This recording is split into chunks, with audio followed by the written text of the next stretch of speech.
Je, umewahi kujikuta wakati wa usiku ukiwa umetulia, lakini ghafla ukajikuta unaanza kumkumbuka mtu bila hata sababu yoyote? Usiku unajua waga una kitu cha ajabu sana.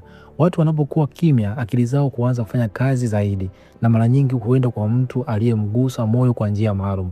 Inawezekana kabisa kuna mtu anakuwaza sana wakati huo huo bila hata wewe kujua. Kwenye video hii utagundua ishara zinazoonyesha mtu anakufikiria sana wakati wa usiku, kupitia tabia zake za ghafla, jinsi anavyokutafuta na hata ukimya wake ambao unaweza kuwa na maana kubwa. Karibu sana tujifunze pamoja, lakini kama hii ndo mara yako ya kwanza kujiunga na chaneli yetu ya Elikhan Mtz, karibu sana na usisahau kusubscribe. Sasa ishara ya kwanza ni kukumbuka taswira ya mtu huyo ghafla. Hii tunaiita sudden mental image. Sasa unajua katika saikolojia ya mahusiano na masuala ya nishati, yani energy, huwa wanaamini kwamba sisi binadamu huwa tuna uwezo wa kusafirisha mawimbi kwenda kwa yule mtu ambaye tunamkumbuka. Sasa tutaenda kuangalia kwa nini hii hali inatokea na kwa nini inatokea tu ghafla unaanza kumkumbuka mtu, unatengeneza picha yake kwenye akili yako na kuanza kumkumbuka na kumfikiria zaidi ya kawaida. Sasa nini kinatokea? Jambo la kwanza kabisa ni nadharia ya nishati ya mawazo.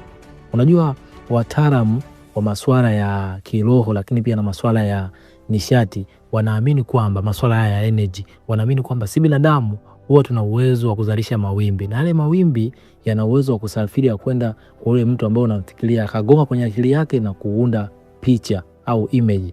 Sasa mara nyingi inakuwa ni rahisi zaidi wakati wa usiku kwa sababu kunakuwa na utulivu na zile signal au yale mawimbi yanasafiri vizuri zaidi. Lakini kwa mchana inakuwa ni ngumu kwa sababu kunakuwa na kelele nyingi za watu na vurugu zinakuwa nyingi, kwa inakuwa sio rahisi kufika. Lakini wakati wa usiku inakuwa ni rahisi kufika. Lakini sababu ya pili ni muunganiko wa kihisia, tunasema emotional resonance. Kama kuna mtu umekuwa naye kwa ukaribu zaidi au mna mahusiano ya ukaribu zaidi, mara nyingi unakuwa kuna uunganisho wa kihisia. Na hii mara nyingi inatokeaga, unaweza kuta unamfikiria mtu sana, na ghafla unashangaa unaona simu yake amekupigia au message, kwa sababu unakuwa na muunganiko wa kihisia. Ni hiyo tu kwamba kunakuwa kama mko kwenye frequency moja, yani ni sawa na simu mbili zimeunganishwa Bluetooth zikaanza kutuma mafaili. Kwa hiyo mnapokuwa na mahusiano ya karibu sana ya kihisia, inakuwa kama mmeungana. So inakuwa ni rahisi, kama kwa mfano akawa anapitia kitu cha kukumbuka au akawa anawaza jambo ambalo linakukumbuka, inakuwa ni rahisi na wewe kuanza kumfikiria kwa sababu mnakuwa mmeungana, yani mko kwenye frequency moja. Lakini jambo la tatu ni akili isiyo na utambuzi, tunasema subconscious mind. Hii tunaitaga subconscious mind, akili ambayo haina ufahamu wa kawaida, kwa sababu si binadamu tuna conscious mind na subconscious mind. Sasa subconscious mind ni akili ambayo inatuongoza sisi bila kuwa na ufahamu wa kawaida. Sasa kwa mfano, umepita sehemu ukasikia harufu ya manukato ambayo mpenzi wako huwa anapendelea sana kuyatumia, na ulipopita ukayasikia, au kuna mafuta fulani ambayo umeyasikia harufu na yeye pia waga anapaka, au kuna maneno fulani mtu anayazungumza na mpenzi wako au mtu wa karibu alikuwa anayazungumza. Kwa hiyo yale maneno yanaingia ndani kwenye akili ya chini ya fahamu ambayo inaitwa subconscious mind, yanaanza kutengeneza mazingira ya kukumbusha, hata kama sio kwa muda huo, hata usiku. Tena mara nyingi usiku, kwa sababu unajua taarifa yote ambayo inaingia kwenye akili huwa inaanza kuchuja na kutengenezwa mpaka kukamilika.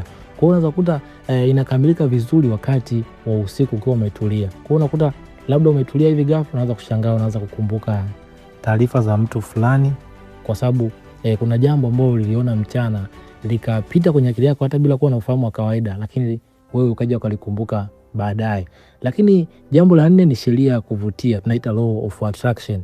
Mara nyingi kama kuna mtu mnaendana, tunasema yani kwa lugha rahisi ambayo watu wengi wanapenda kuitumia ni vibe, yani kwamba mna vibe moja, yani mnaendana vizuri, huwa ni rahisi kuendana na yale mawazo ambayo mnafikiriana. Yani kwa mfano ukiona mfikiria mtu, kwa sababu kama mnaendana na yeye mwenyewe unaweza kuta muda huo anakufikiria, na maana unaweza kuta ukimfikiria mtu sana unashangaa baadaye simu anakupigia au message au kesho yake mnaonana. Hiyo ni hali ya kuwa mnaendana, yani mna mvutano wa hali ambayo wote mnaendana. Sasa utafanya nini unapogundua taswira hii imekuijia? Jambo la kwanza, tathmini hisia zako.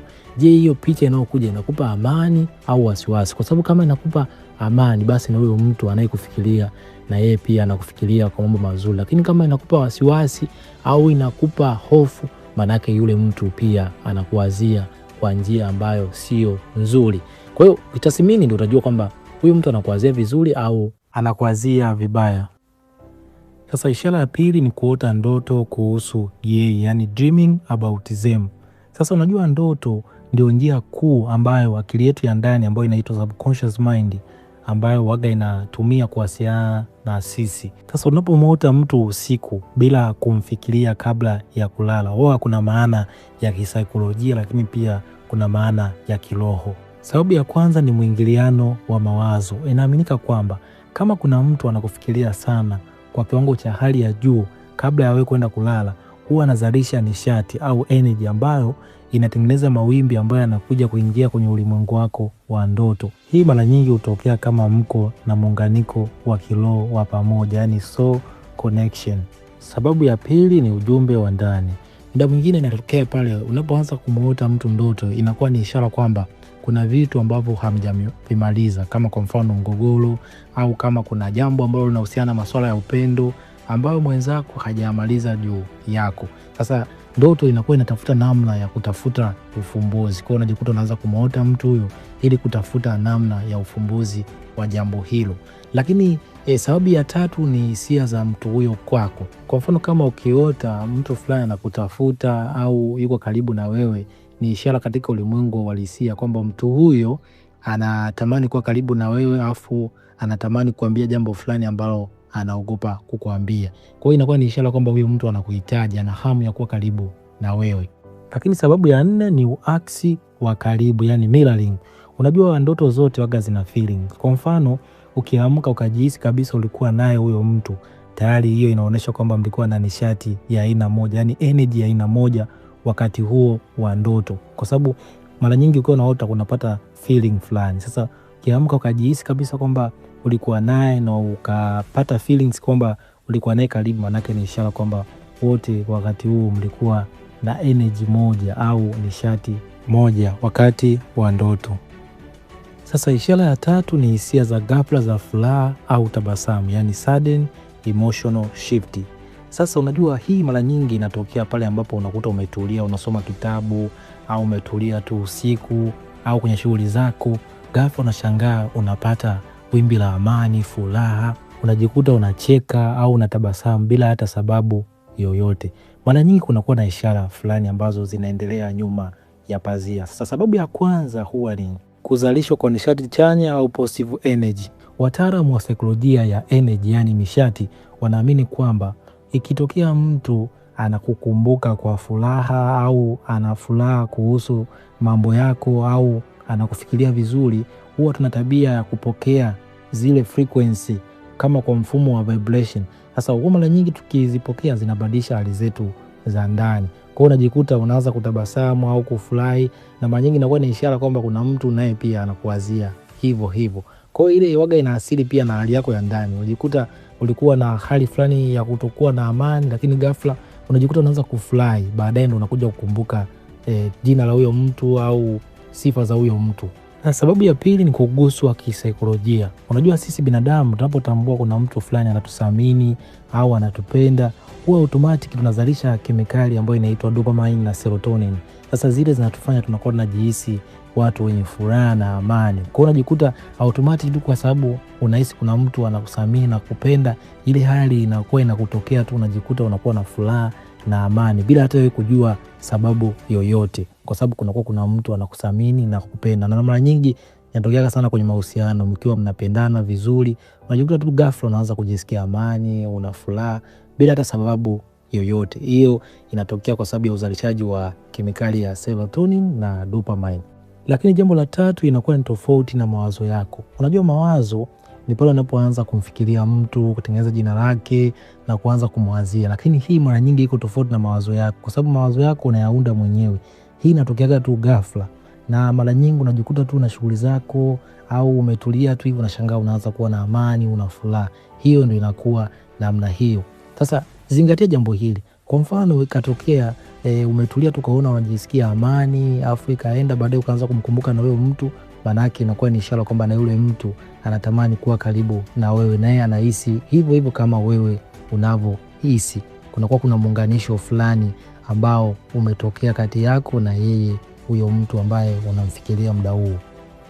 Sasa ishara ya 4 ni macho kuwasha au kucheza cheza, yani eye twitching and itching. Sasa hii imekaa kiimani zaidi kwa sababu kwenye baadhi ya tamaduni wanaamini kwamba macho yakiwa yanawasha au yanacheza cheza kunakuwa na ishara fulani ya mtu fulani anakuwa anakuwazia. Yani imekaa kiimani zaidi.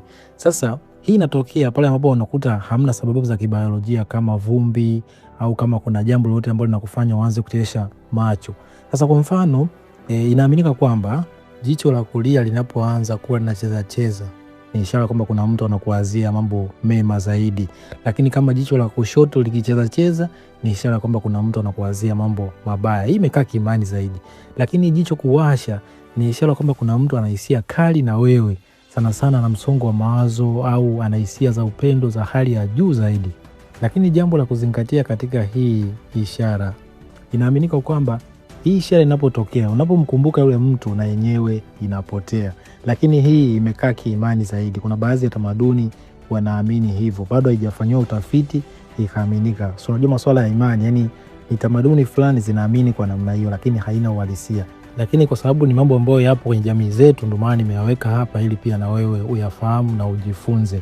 Lakini sio jambo la kuamini kwa 100%. Sasa ishara ya 5 ni kupata kwikwi za ghafla, yani sudden hiccups. Sasa hii mara nyingi inatokea pale ambapo mtu ana matatizo ya kiafya ambayo yanampelekea apate kwikwi au hajara kwa haraka au hajapaliwa, yani inatokea tu kwikwi ya ghafla. Kwa saikolojia ya kijamii na tamaduni nyingi, na hii pia imekaa kiimani, wanaamini kwamba kwa mfano mtu anapotaja jina lako kwa hisia kali na kukukumbuka, inakuwa ni ishara kwamba wewe unaweza ukapata kitu kama hicho. Yani ukipata kwikwi kama kuna mtu anakutaja jina lako au analitaja jina lako moyoni kwa hisia kali sana au amekukumbuka kwa hisia kali sana, hiyo ndio inakupelekea wewe na kusababishia mpaka unapata kwikwi.